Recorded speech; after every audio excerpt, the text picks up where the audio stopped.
Usong-uso ang mga sakit sa balat at dehydration ngayong tag-init. Mararamdaman ang matinding init sa pagitan ng alas 10 ng umaga hanggang alas 4 ng hapon. Kaya huwag kalimutan ang home remedies sakaling mabiktima ng summer maladies. Para dito, balitaan mo kami Bianca Piedad.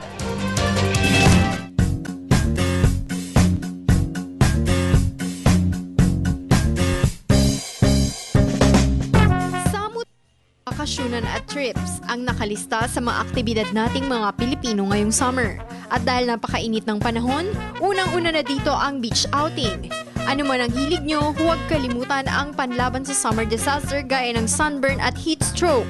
Solusyon para sa sunburn, maglagay lang ng aloe vera para tulungan bawasan ang paumula at hapdi nito.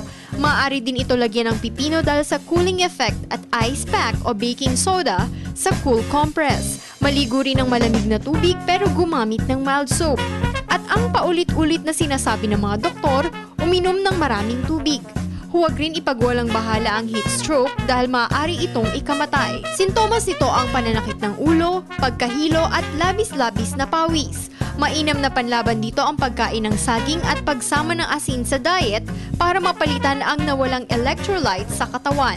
Makakabuti rin na magsuot ng maluluwag at preskong damit. Pero kung may kasama ng pagsusuka, pagkahimatay, mabilis na tibok ng puso at seizures, makabubuting tumawag na ng atensyong medikal upang maiwasan ang malalang epekto nito. Para sa Telebisyon ng Bayan, Bianca Piedad.